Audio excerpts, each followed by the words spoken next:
It is I, Jordan Reagan, the uncommon voice for the common man, coming to you today live from Shadyside, Ohio, where yesterday in the NFL playoffs, the wild card games in Denver, Colorado, something miraculous happened. That's right, miraculous indeed. And the very first play of overtime between the Denver Broncos and the damn dreaded Pittsburgh Steelers, my hero, Tim Tebow, goes back to pass and throws an 80-yard touchdown pass in the very first play of overtime to win the damn game and send the worthless Pittsburgh Steelers packing. Now, you may say, well, what does this have to do with politics? Well, it has everything to do with politics. I made a video about this before, but it is well worth reiterating. That's right. Now, we all know that Tim Tebow is a Christian, and he has been seen getting down on his knees praying to God Almighty for his good fortunes. He doesn't really ask for God to do anything for him, but if he does something good, he prays about it. And, of course, the damn liberals in the damn sports media and liberals in general can't stand this because this guy is white and he's a Christian.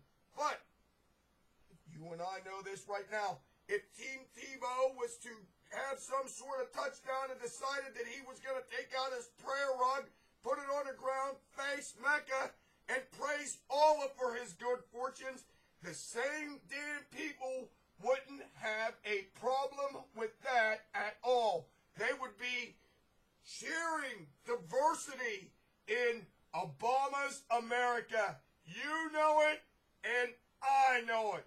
But because he's white and a Christian and prays to God, that can't happen.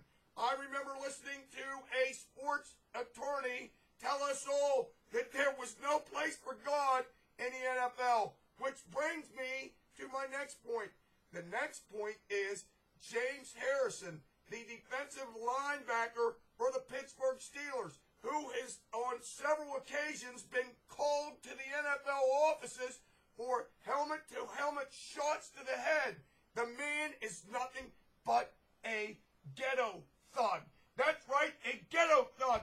And if that's a racist comment, I don't give a tinker's damn, because that is exactly what he is.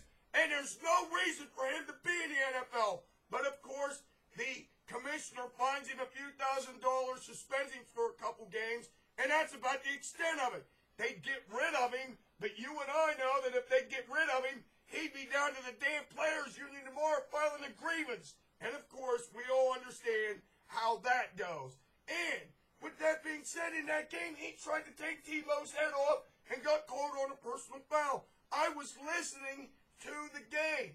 I was listening to it, and Harrison chased Tim Tebow out of bounds. Now, I live in the Ohio Valley, and I listen to the Steelers broadcast at work, and I listen to the Steelers announcer say this, quote, "Don't do it, James. Don't do it," end quote, because they didn't want to see their ghetto thug linebacker take Tebow's head off out of bounds and get another personal foul. But it wouldn't have surprised me if Harrison not only took his head off out of bounds, if Tebow ran to escape him, they probably would have chased him up into the damn second layer of seats, out into the hallway, whipped out his damn switchblade, and knifed him in order to win the game. Because that's the kind of crap that goes on in the NFL. Better known as the National Felon League. And that brings me to my next point. They had their quarterback hurt with his sprained ankle, Ben Roethlisberger. Now, let's talk about Ben Roethlisberger for a little bit, shall we? Okay, now there's all these charges against Ben Roethlisberger for trying to rape underage or sexually molest. I should get that straight. Sexually molest in a clause underage girls in bars. Okay, now, sure, underage girls shouldn't be in bars, but let's be honest about it. You know, so here's Roethlisberger with a big consortium of people around him to protect him from people. Or were they trying to act as a shield from the media for him so that Roethlisberger could get away with the stuff that he's trying to do? He did it once before in Las Vegas, remember that? But the charges were dropped. So he does the exact same thing with an underage girl in a club down in Georgia, and of course, that thing gets brushed under the table too. You know why?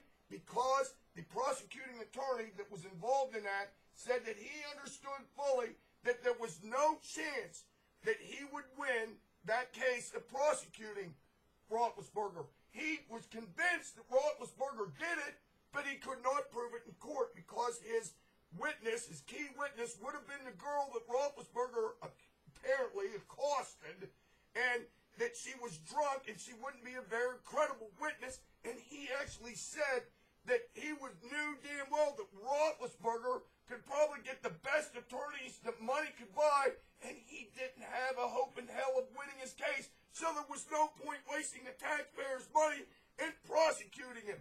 But that doesn't believe that that prosecutor doesn't believe that Roethlisberger did it, and he said so. But, of course, in the NFL, Roethlisberger gets a few games suspension, and that's the end of it. But, to be quite honest with you, in Roethlisberger's defense, if he's not convicted of this crime and charges are not brought against him in this country, you are innocent until proven guilty. And so, the NFL may have done the right thing. The punishment may have fit the crime as far as the NFL goes. But now, let's talk about the Steeler organization and the Rooneys. I actually had respect for the old man, Art Rooney. Art Rooney, when he had a running back by the name of Bam Morris, was caught with a bunch of guns or drugs or something like that in the trunk of his car and was arrested, and charges were brought up. Well, the old man, Art Rooney, said, well, we're not going to put up with this shit. And they sent Bam Morris packing, and Bam Morris was a good running back.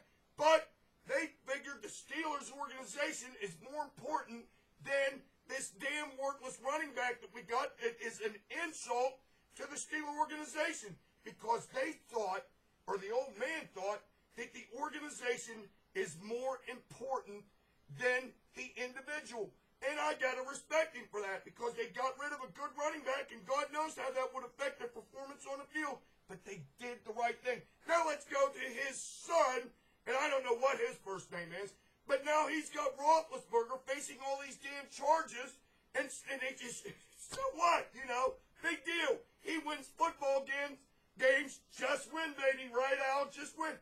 Nobody gives a damn about the rest of it. Now we come to the football game.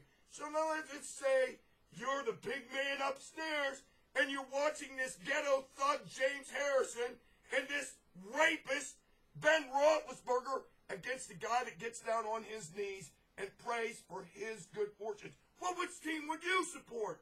By God, I know which team he supported, and it showed in an 80-yard touchdown pass to propel the Broncos over the damn worthless Steelers, and it's about time. And you see what I'm wearing here, don't you?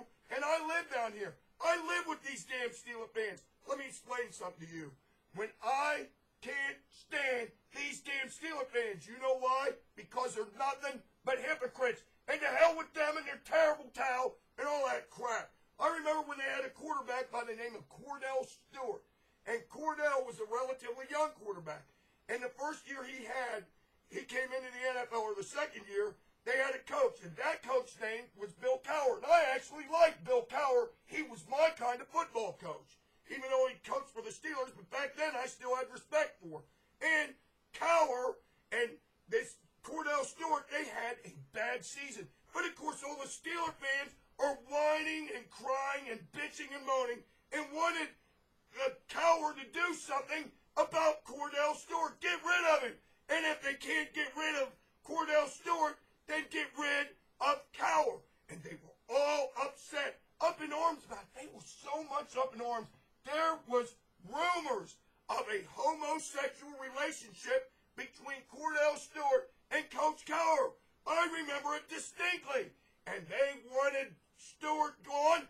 And if the Rooneys wouldn't do something about Stewart, they wanted Cowher gone too. But of course, the next season and the season after that, they turn it around, and they're all running around with their damn Cordell Stewart jerseys on.